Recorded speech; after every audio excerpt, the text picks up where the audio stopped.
Alors, dites-moi quand même, pourquoi les jeunes sont exclus de votre protocole pour l'instant? Pourquoi parce que d'abord, il y a actuellement sur les données, on a très peu de données, hein. Il y a des milliers d'articles et d'études qui ont été faites sur la chirurgie et qui marchent très bien, hein, qui est vraiment le traitement de référence. Ça, c'est la seule étude randomisée qui a été faite, donc c'est quelque chose qui est tout nouveau. On n'a jamais eu encore de randomisation chirurgie versus ablation, et il est clairement pas raisonnable de se lancer dans des trucs qui ne sont pas validés, sinon on va vraiment avoir des problèmes, hein. Et Évidemment, il y a une grosse demande, mais il ne faut pas céder à ces demandes.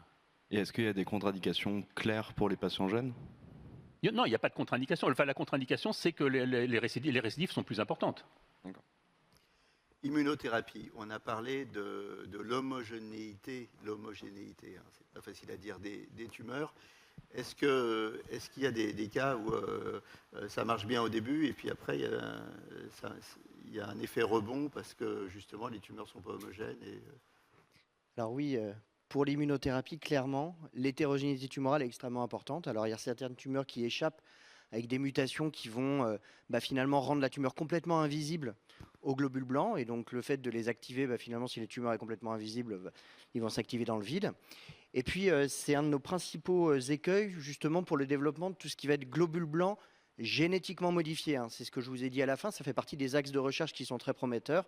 On va modifier génétiquement le globule blanc pour qu'il reconnaisse spécifiquement la tumeur, mais si la tumeur est hétérogène, il ne va ne reconnaître qu'une partie de cette tumeur. Et donc ça, c'est un vrai défi, que la réaction immunitaire se fasse contre l'ensemble de la tumeur et pas que contre une partie, qui est aujourd'hui une des raisons pour lesquelles ces traitements-là ne sont pas encore complètement validés dans les tumeurs les plus classiques et ont encore à faire leurs preuves parce qu'il y a des développements sur l'ingénierie des lymphocytes T, justement les globules blancs effecteurs, qui visent justement à pouvoir avoir plus de cibles, notamment en termes de reconnaissance, et d'avoir une durée d'activation plus longue des lymphocytes pour éviter les échappements tumoraux. Alors vous nous avez dit que ça ne marche pas pour tout le monde. Et on sait pourquoi. On aimerait bien le savoir. Ça ne marche pas pour tout le monde. C'est un petit peu tout le cycle que je vous ai montré, hein, de reconnaissance de la tumeur, de retour à la base, hein, des cellules présentatrices d'antigènes qui vont stimuler les gardiens de l'immunité, que sont les lymphocytes T, qui vont ensuite migrer et aller dans la tumeur. Et bien à toutes ces étapes en fait, du schéma, il peut y avoir des éléments liés au patient ou liés à la tumeur qui bloquent un de ces éléments du cycle. Donc ça peut être une faiblesse dans le système immunitaire, une faiblesse liée au patient lui-même ou liée à la maladie qui va sécréter des substances dans l'organisme qui vont inactiver de manière générale les défenses de l'organisme. Donc à toutes les étapes, il peut y avoir des difficultés. Et la difficulté, c'est justement, au-delà de dire dans tant de pourcents des cas c'est ceci, dans tant de pourcents des cas c'est cela, c'est plutôt de dire pour vous, monsieur, voilà, votre panorama de votre système immunitaire, c'est celui-là, et donc il vous faut cette approche d'immunothérapie personnalisée. Et c'est ça qu'on veut, et c'est ça qu'on n'arrive pas toujours encore à faire, mais c'est là-dessus qu'on travaille. Globalement, si on a bien compris, là, on a présenté un... Vous pouvez poser vos questions aussi, hein. Moi, je meuble parce que je ne vois pas de bras se lever, s'il y en a un là-bas. Tout ça, c'est pas une thérapie à la place de l'autre, mais ça vient en complément, hein, si j'ai bien compris. L'idée, c'est quoi au départ? C'est de faire rétrécir la tumeur, c'est de la chimio, et puis après éventuellement de faire une radiologie interventionnelle ou une chirurgie, et puis ensuite d'attaquer avec du ciblage et d'immunothérapie. C'est quoi la stratégie générale, le plan général, c'est quoi? Alors le plan général, je vais essayer de faire court parce que c'est toujours des grandes questions. Alors d'une part, c'est est-ce qu'il faut faire le traitement, est-ce qu'il ne faut pas faire le traitement? Typiquement après une chirurgie, est-ce qu'il reste de la maladie ou pas? Et ça, c'est avec toutes les techniques de détection qu'on a maintenant que Léonore Benaïm vous a présenté. Et ensuite, effectivement, on va s'adapter aux patients et à la maladie en agissant sur le plus de mécanismes possible pour aller faire décroître la masse tumorale. Parce que notre principal défi, il est quand la maladie elle est disséminée, elle n'est pas opérable, et qu'on a besoin d'agir sur toutes les composantes de la maladie pour diminuer les symptômes liés à la maladie, augmenter la survie des gens. Et avec l'immunothérapie, forcément, on a 10 à 20% de réponse complète, donc on en veut plus parce qu'on se demande si ces patients ne sont pas guéris et si ce n'est pas l'objectif ultime. Alors, on combine les immunothérapies ensemble, on peut combiner des immunothérapies avec la chimiothérapie, on peut combiner des immunothérapies avec les thérapies ciblées que vous a proposé Muriel Botti, on peut combiner ça avec des stratégies interventionnelles aussi, hein, comme M. de Kervilla vous en a parlé. Mais l'idée, ça va être d'être le plus actif le plus tôt possible. Éléonore veut compléter.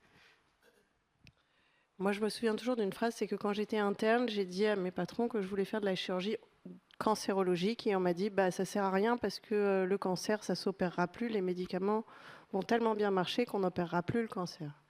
Force est de constater qu'en fait c'est l'inverse, c'est que les traitements marchent tellement bien qu'on opère de plus en plus les cancers parce que finalement, que ce soit en radiologie interventionnelle, en chirurgie ou avec toutes ces techniques, la fonte tumorale est assez importante avec les thérapies ciblées, avec les immunothérapies et finalement le personnel interventionnel en radiologie ou en chirurgie intervient de plus en plus. Peut-être que ça rechangera et qu'on arrivera à guérir différemment, mais en tout cas cet adage-là on n'opérera plus le cancer parce qu'il va être guéri par les médicaments, finalement c'est l'inverse. Le médicament marche tellement bien que des maladies qui étaient autrefois pas opérables deviennent finalement opérables ou prises en charge en interventionnel, quelle que soit la technique d'interventionnel. Il y a des questions dans la salle, sinon je vais vous poser une question. Ah bah allez-y. Moi j'ai une question pour le professeur Kerviller. Vous avez parlé d'ablation de tumeurs, ablation partielle par la cryothérapie. Est-ce que vous pouvez nous parler également et quelles sont les pistes?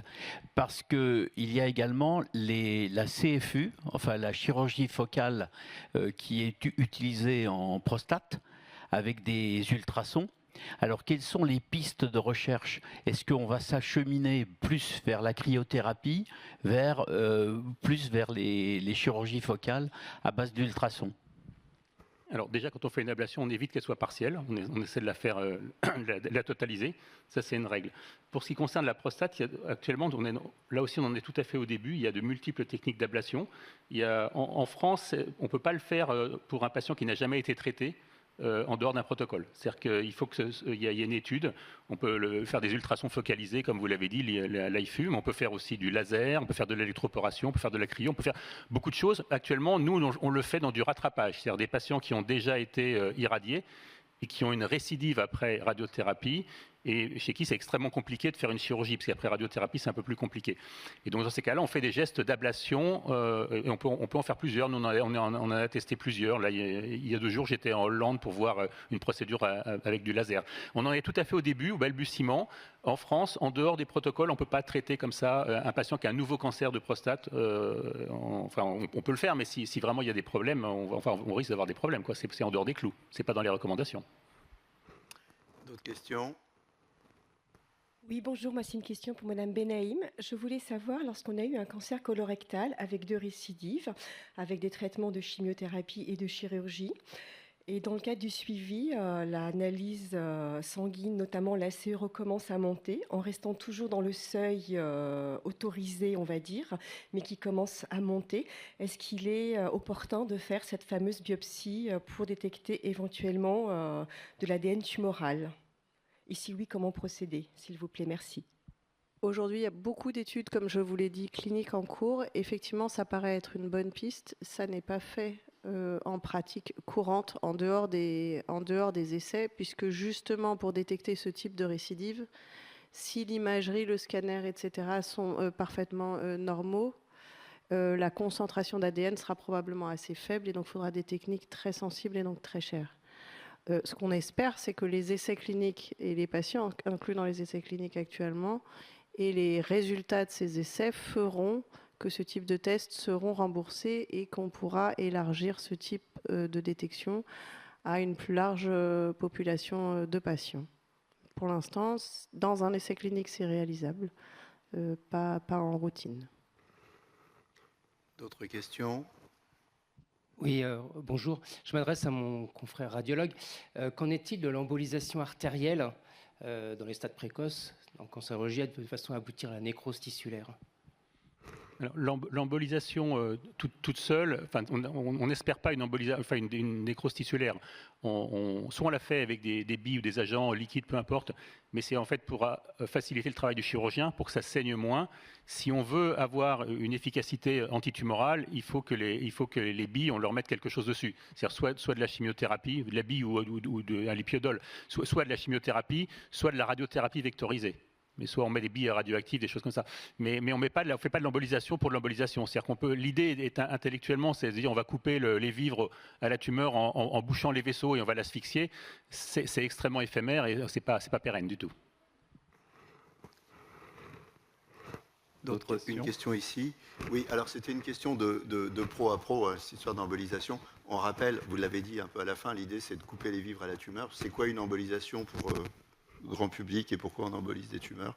En 2 mots. Une embolisation, ça consiste à une tumeur pour croître, elle a besoin d'oxygène, elle a besoin de glucose, elle a besoin de beaucoup de nutriments. Et pour croître, elle envoie souvent des signaux qui vont faciliter créer le développement de nouveaux vaisseaux. Parce qu'elle comme un moteur qui consommerait plus, elle va stimuler la fabrication de vaisseaux. Et donc, si l'effet inverse, c'est de dire, puisqu'on veut qu'elle décroisse, on va lui couper les vivres, on va boucher les vaisseaux. C'est ça l'embolisation. Et donc ça se fait avec des billes ou de la colle? Ça se fait avec des billes, avec de la colle. Il y a pas mal d'agents d'embolisation. Allez.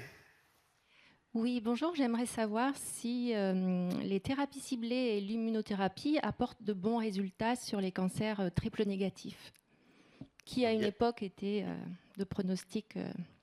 Alors, les cancers triple négatifs, ça reste des cancers, c'est vrai, plutôt agressifs et qui n'ont pas un excellent pronostic. Mais néanmoins, il y a de plus en plus de médicaments qui sont efficaces sur ces tumeurs-là. C'est vraiment un axe de recherche important. Les immunothérapies, maintenant, sont prescrites en routine dans ces cancers, ainsi que les thérapies ciblées. Donc, il y a vraiment plein de choses nouvelles en permanence. Ces dernières années, ça a été très riche en nouveaux médicaments. Et ça continue. Il y a des nouveaux essais cliniques qui sont en cours et qui, on espère, seront positifs. Tu veux compléter? Oui, alors c'est vrai. Et puis, quand on dit triple négatif, effectivement, c'est sur des cancers. On dit triple négatif parce que c'est des cancers qui n'arborent pas certaines caractéristiques qu'on recherche classiquement. Donc, 3 cibles en l'occurrence, qui sont des cibles d'agents thérapeutiques. Mais l'idée, c'est qu'il y a également des développements. On va essayer de trouver d'autres cibles, donc qui sont en dehors des 3 cibles qui définissent l'entité triple négatif. Donc on a des thérapies ciblées. Alors il y en a une qui s'appelle le Trodelvy, qui est un médicament qui aujourd'hui est accessible dans certaines situations avancées et qui permet dans certains cas de faire refluer la maladie. Et c'est un traitement qui est ciblé parce qu'il va s'attaquer directement à la maladie en portant une molécule de chimiothérapie. Et cette molécule de chimiothérapie, elle est couplée à une tête chercheuse qui va justement sur la cible qui est exprimée sur la cellule tumorale. Donc voilà, c'est un exemple de développement de thérapie ciblée dans le cancer du sein avec, je sais, beaucoup d'activités sur ces tumeurs qui sont très difficiles à traiter.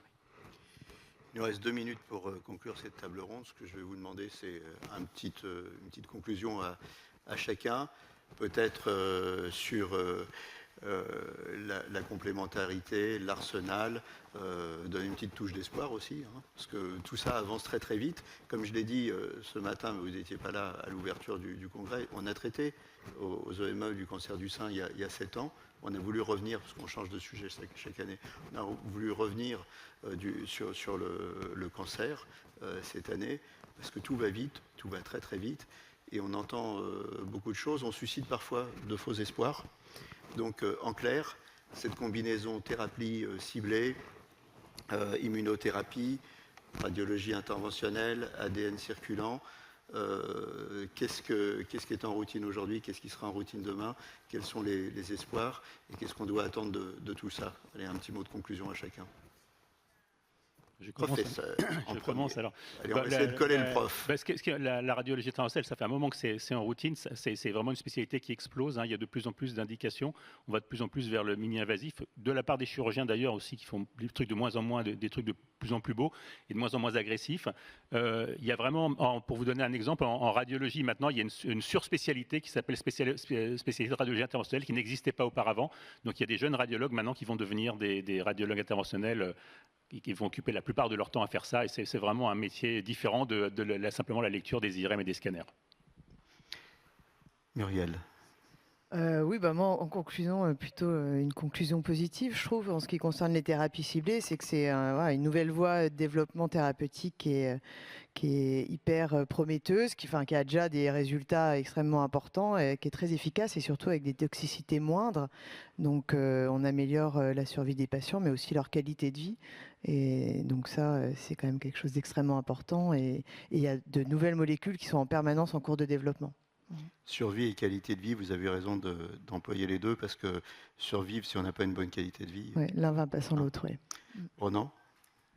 Oui, pareil, donc les immunothérapies, vous voyez, ça augmente bien en termes d'utilisation. Moi, les progrès que j'ai vus, les premières choses, c'était quand effectivement j'étais dans le département d'essais thérapeutiques à Gustave Roussy, où on développait ces médicaments-là. On va créer là une nouvelle unité d'immunothérapie innovante pour continuer à travailler là-dessus. Mais sachez aussi que derrière la recherche clinique, c'est hyper important. C'est hyper important si des gens sont concernés aussi de participer à de la recherche, par exemple sur l'ADN tumoral circulant, pour faire avancer les techniques, pour faire avancer la personnalisation des traitements. Ça, je pense que c'est aussi un message à faire passer. L'ADN circulant, Gustave Roussy présente ça comme un game changer. C'est comme ça qu'ils l'ont présenté à la presse cette semaine. Je pense que c'est un game changer parce que ça va permettre justement, on en a parlé, d'évaluer l'efficacité des traitements. Ça va permettre de tester des nouvelles cibles, puisque quand on détecte des cibles, ça permet de soigner avec des thérapies ciblées. Et donc c'est assez important. Donc effectivement, on ne pourra plus se passer, et on ne peut déjà plus se passer d'une certaine façon de l'ADN circulant. C'est déjà pas mal en routine. À Gustave Roussy, je pense que 80% des patients ont leur prélèvement d'ADN circulant. Après, avec les limites que je vous ai exposées et avec les espoirs que je vous ai exposés aussi, c'est que la sensibilité soit suffisamment bonne pour qu'on puisse détecter les tumeurs de plus en plus tôt sans avoir à faire de traitements trop compliqués. Pour l'instant, encore une fois, on n'en est pas là, mais pas loin. Et donc voilà. Votre patron, Baresi, dit qu'à l'horizon 2035, on peut espérer faire du dépistage avec l'ADN circulant. Oui. Ce qu'il dit. Alors après, Est-ce que vous êtes d'accord avec votre boss? Oui, je suis d'accord bien sûr avec lui, d'autant que je travaille sur le sujet depuis longtemps. Oui, c'est l'objectif, avec la petite nuance que on peut aussi faire des faux. C'est compliqué la technique, et que voilà, faut pas non plus considérer que c'est si facile. Il y a des faux positifs, il y a des détections qu'on ne comprend pas avec des anomalies moléculaires qui sont peut-être liées aux patients. Donc il y a des faux positifs, des faux négatifs. On n'arrive pour l'instant pas. Donc la technique n'est pas parfaite. En tout cas, ce qui est certain, c'est que même imparfait, dans 10 ans, on aura nettement progressé. Et ça, c'est certain. On se revoit dans 10 ans, place des grands hommes, à Enghien. Écoutez, je vous remercie, on les applaudit. Je vous remercie d'avoir consacré une partie de votre samedi à venir faire de la vulgarisation. On essaie de faire de la vulgarisation intelligente aux entretiens médicaux d'Enghien. Je vous remercie beaucoup.